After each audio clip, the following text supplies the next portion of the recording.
Hello! This is Way of Weinstein, Thor Ragnarok-Spoiler review, live in the financial district of New York City.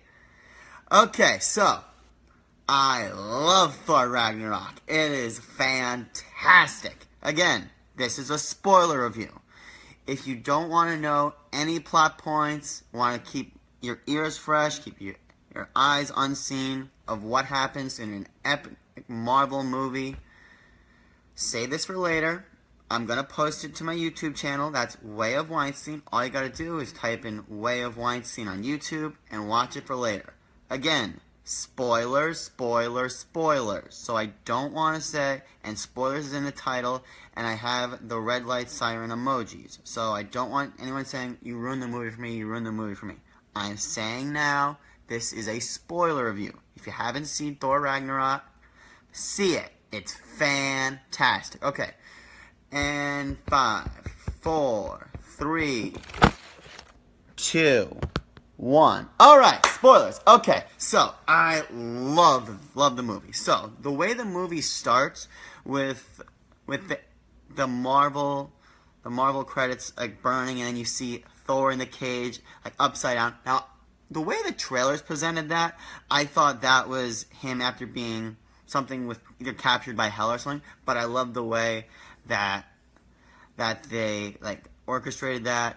And with now I got Scourge and Surtur because they're both names that begin with an S in my character non-really spoiler review. So Surtur, who when I watched it the second time, he was great. He was great for Thor's comedy when he was spinning round and round, and how the whole thing with Thor saying, if I rip that overlong eyebrow off, then essentially that stops Ragnarok, saying it's already began. And even though in the trailers we see that the hammer is gone, it was nice to see a little bit of Thor like kicking ass with the hammer and just taking names. Now, when he gets called up and he's got the crown, like we see that Heimdall's not there, that Scourge is there, and he's essentially with two attractive women, and I'm not sure exactly why he lets him up. I mean, probably because he's not that bright and just figured, yeah, I'm gonna let the one person who mess this up for me. So for that, after Thor seemingly defeats Surtur, like he comes and like all that, like it looks like mucus or blood from that giant dragons on him and the girls, and he's like, I have to announce it. He just goes. Now the play of the tragic story of Loki, that was pretty funny, and how Matt Damon playing Loki, that was great. I don't know how Marvel kept that a secret, that Matt Damon was in a Marvel movie. I mean, even if it was like for as brief as it was, and how Chris Hemsworth's brother, Liam Hemsworth, who's essentially I'm not a fan of, but just because I just think he's in a way like a male Megan Fox. So I think he's just someone who's westernly deemed as attractive, who really can act. But yeah, I thought he was good in that. Didn't call too much on him acting wise. But yeah, I thought that was great how Thor knew right away. But then again, Surtur said that Odin's not on Asgard, so all that was great. And then how he's like, brother, and then like with the hammer, and he's like, you ruined everything. It's like, where's Odin? Then obviously, anytime a movie goes to New York, I'm a big fan of that, just because I'm a New Yorker. I love New York. Very, very few things in life I love more than New York. So that was great. So then Doctor Strange. So how we see Loki being like wrapped up in that circle, saying this wasn't him. And it turns out he's falling for 30 minutes straight. And now, for those of you that saw Doctor Strange, okay, minor spoiler for Doctor Strange, but if you haven't seen Doctor Strange by now, it's on Netflix. It came out a year ago. So essentially, it was kind of an elongated version of the end credit scene when Doctor Strange and Thor interact. Now, with that, I enjoyed it because I enjoyed Doctor Strange. Not as much as this movie, but I really enjoyed seeing those two interact. And then when Loki was trying to get him, he just like vanished him and got him to Norway to see Odin. And then from that, how Odin like dropping probably the biggest bombshell, saying that my time is about to come, and even to Loki that your mother would be proud of the spell you cast on me, which that was really nice. And then saying how Hela, the goddess of death, my firstborn, I was like, what? Like I didn't know anything about Hela. I just knew that she was the goddess of death, and maybe she had something with Thanos.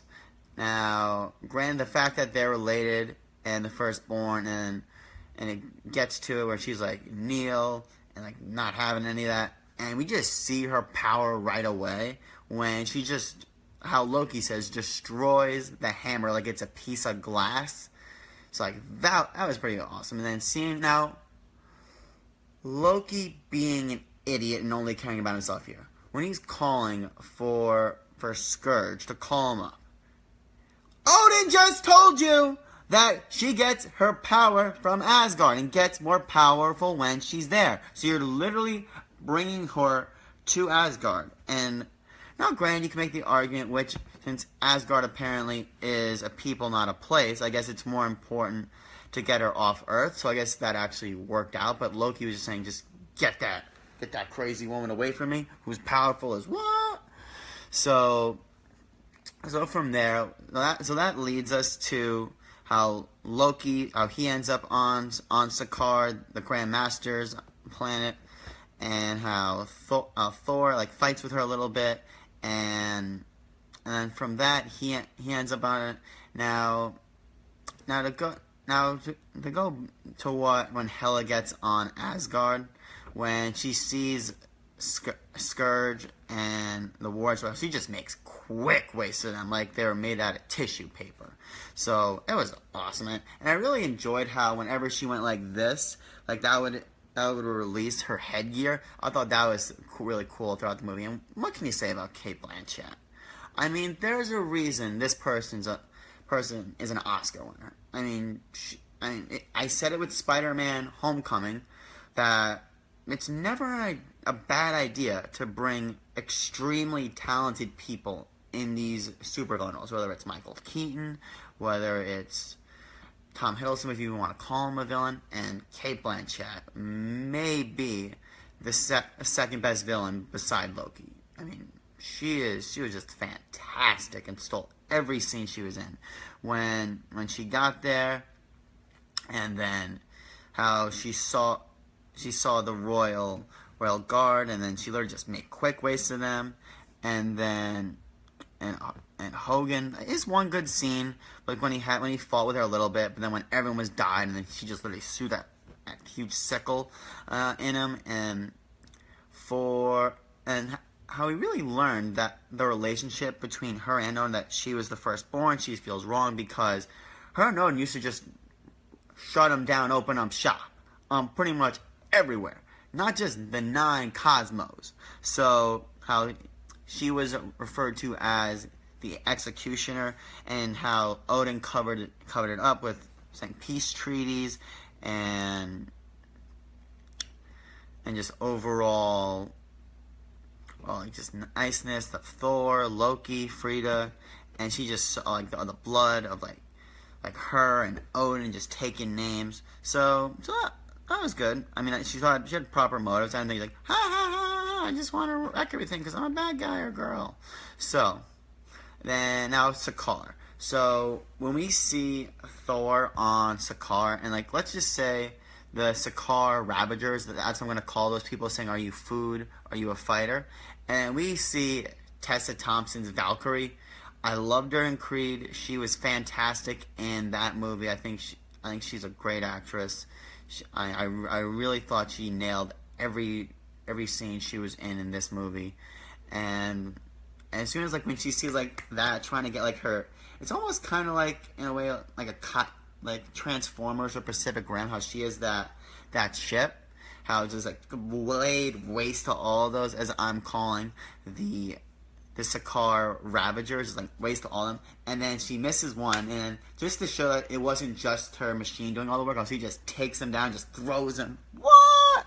That was awesome. And then she sicks that chip on Thor's neck. So then I wasn't sure, like, with the whole Willy Wonka thing, like with the whole Charlie and Chap, when he's in the chair and he's like, when he sees the Grand Master for the first time, then he sees Loki, which obviously wouldn't be a Thor movie if Loki didn't betray him.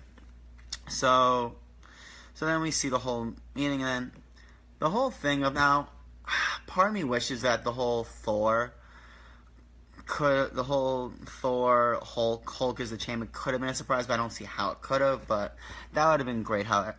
And now briefly touch on Topaz. Like I said, I thought she was kind of annoying when she was saying, like, a B word, like she's begins with a B, trash. That's not even funny. I mean, like, Booze Hound, that was great. How she was just drunk all the time. And with Valkyrie, how we later learn how, because Hela essentially killed all the Valkyrie, which are the sworn, like, all-female, like, guardians in Asgard, who are just a bunch of badasses. And Thor kind of gets himself in a little trouble saying, I always wanted to be a Valkyrie until I found women. I love women, not too much. And he just puts his foot in his mouth. And so the whole thing with the rock guy, Korg. So I liked him. I mean, I actually heard that was voiced by the director Taika Waititi, who did a fantastic job with this movie. So with the whole fight, so let's skip to the fight scene with Hulk and Thor. So I thought it did a lot of great times of thinking, is it over? Is it not over? Going and going. I thought it had the appropriate amount of time.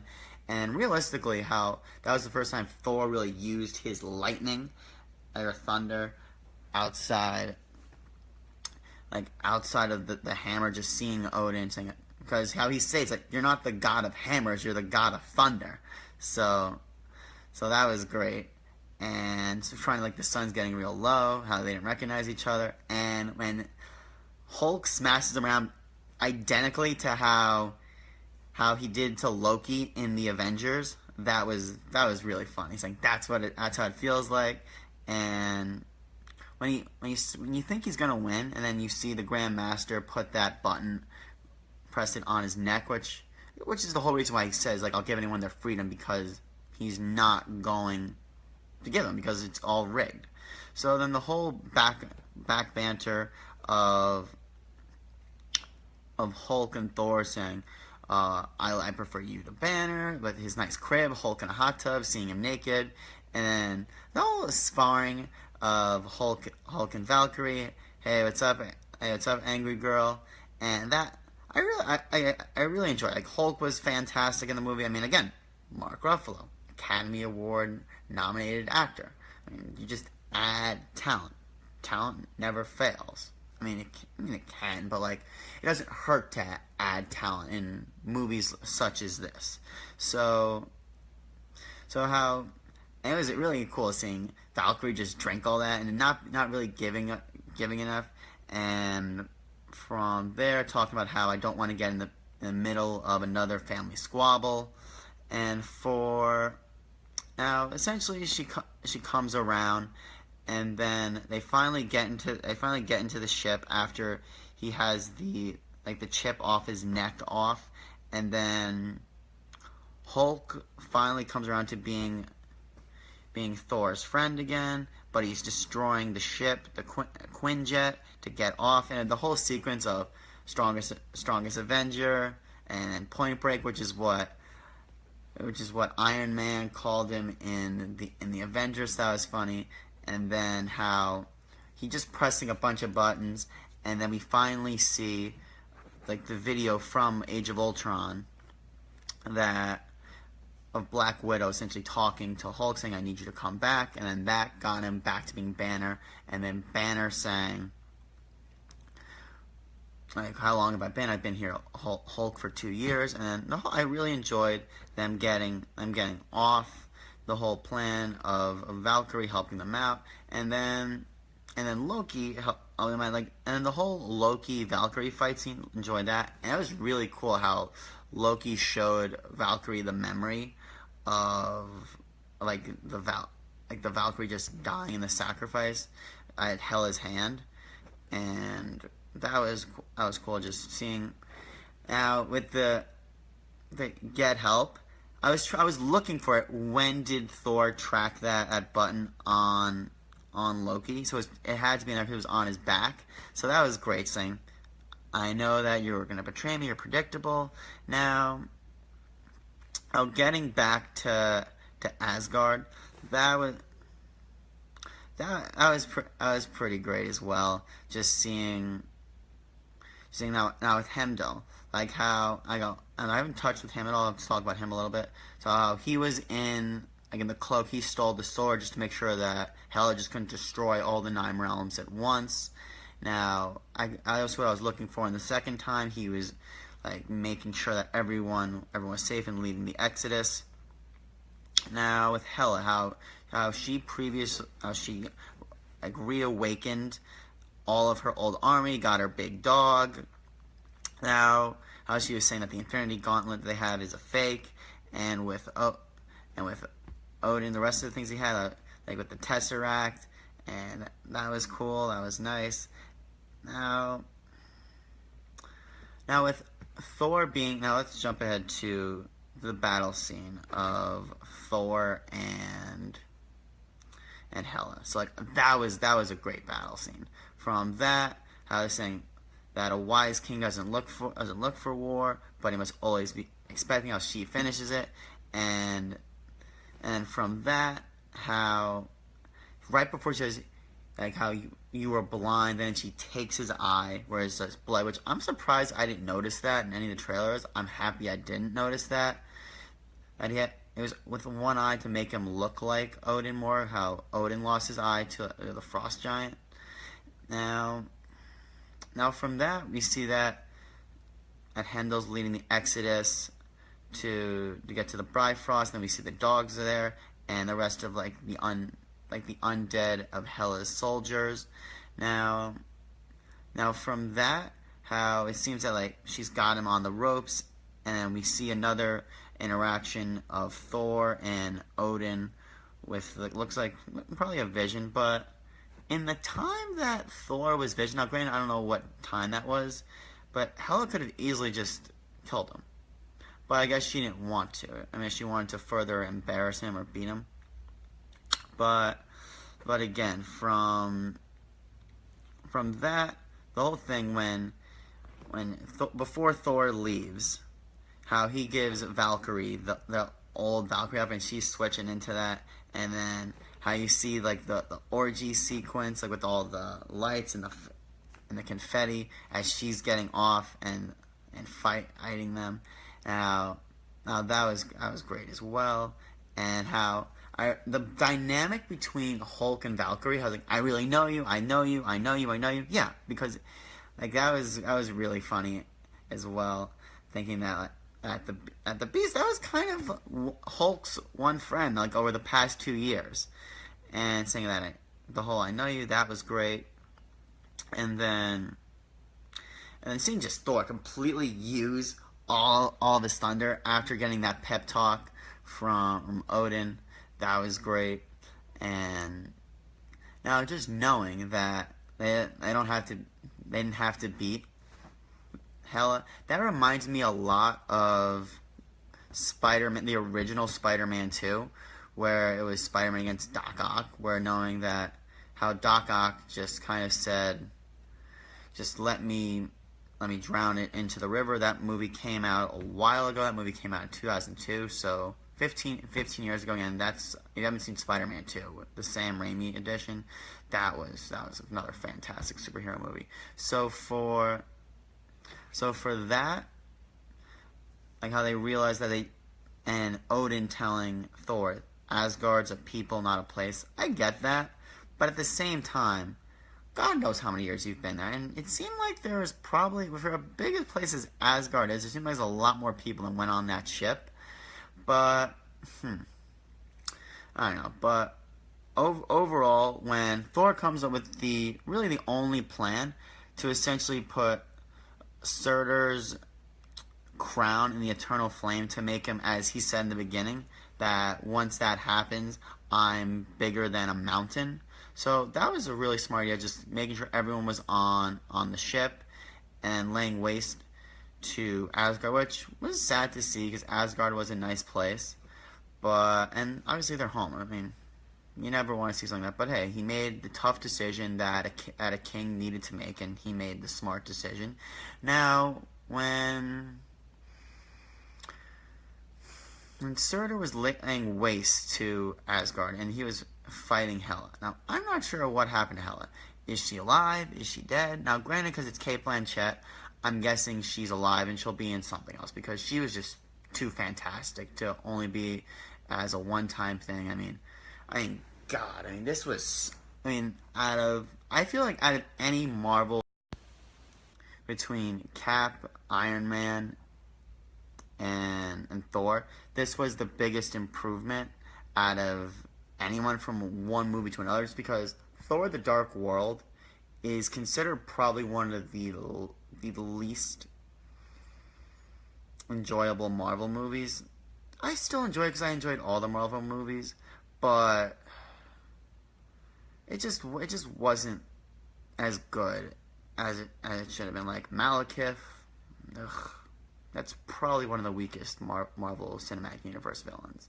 So with that, overall, I really enjoyed how they got back, how him and Loki had a nice moment. You saw Valkyrie, Heimdall, and Hulk, and even all of them getting along on the ship. Now for that, yeah.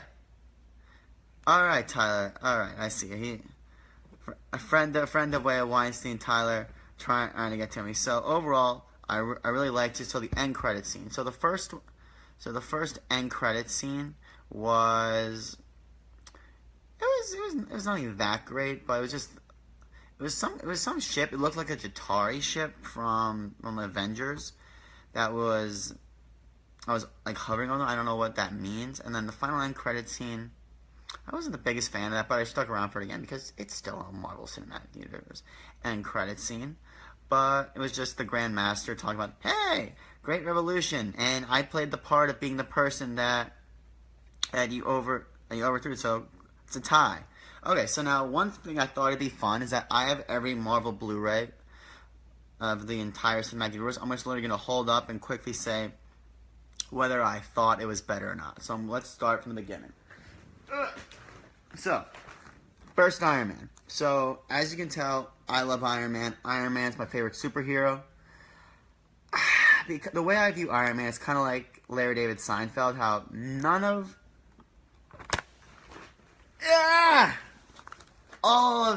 none of these would have happened, and Thor Ragnarok wouldn't have happened if it wasn't for Iron Man. So I can't put it above. It probably is a better movie than Iron Man, but I personally cannot put it above. So, not one. So, Hulk, yeah, that's definitely better than the first Hulk that didn't even have Mark Ruffalo.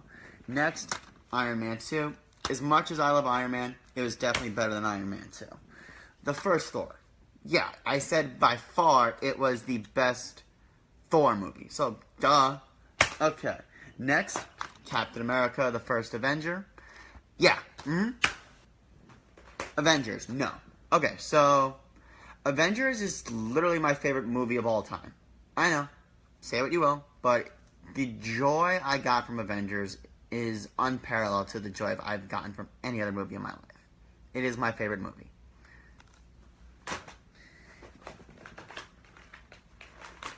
Next. Okay, Iron Man 3. Yeah, it's better. Okay. Thor: The Dark World. Hell yeah. Thor: The Dark World is probably one of the worst Marvel Cinematic Universe movies. Okay. Next up.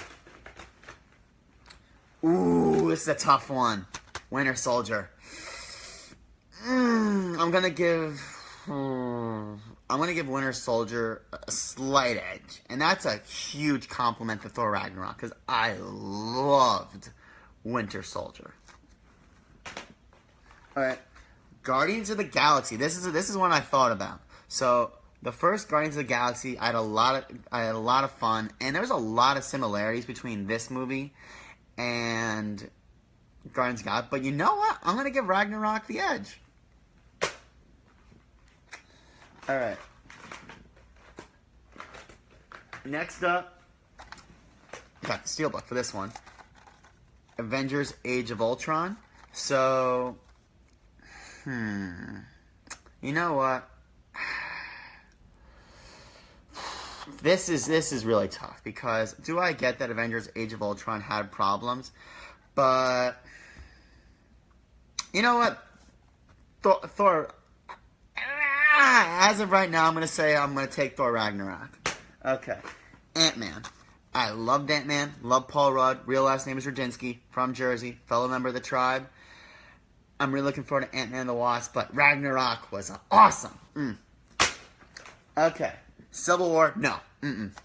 So it was not better. It was not better than Civil War. Civil War is probably in my top 3. My top 3 probably goes. My top 3 probably goes Avengers, Civil War, Winter Soldier, Iron Man. Honestly, I could probably put Thor Ragnarok 5th. And saying it's a top 5 MCU movie, I mean that as a great compliment. So, it's not better than Civil War, but Civil War was essentially an Avengers movie. Okay.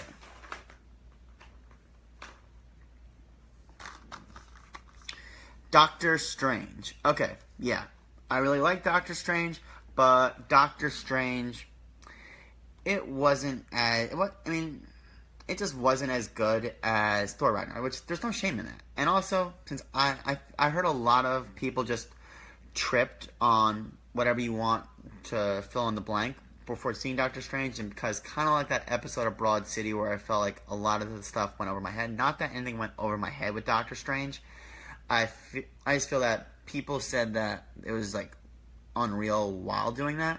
But yeah, Thor Ragnarok better. Okay, we're almost done. So, okay, only 2 left.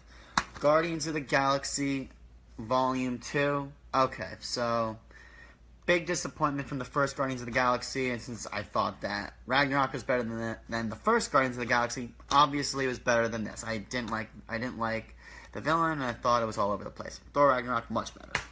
Okay, now this one, final one, the last movie that I have on Blu-ray I recently got. This is tough. Spider-Man Homecoming. So, when I was a kid, Spider-Man was my favorite superhero. And seeing Spider-Man in the Marvel Cinematic Universe, and Michael Keaton, who I struggled today saying who was a better villain, Michael Keaton or Cate Blanchett in their respective film. I gave a slight edge to Cate Blanchett, but Michael Keaton was fantastic. And obviously, it's got my dude over there. Iron Man's my guy. This is really tough. But, you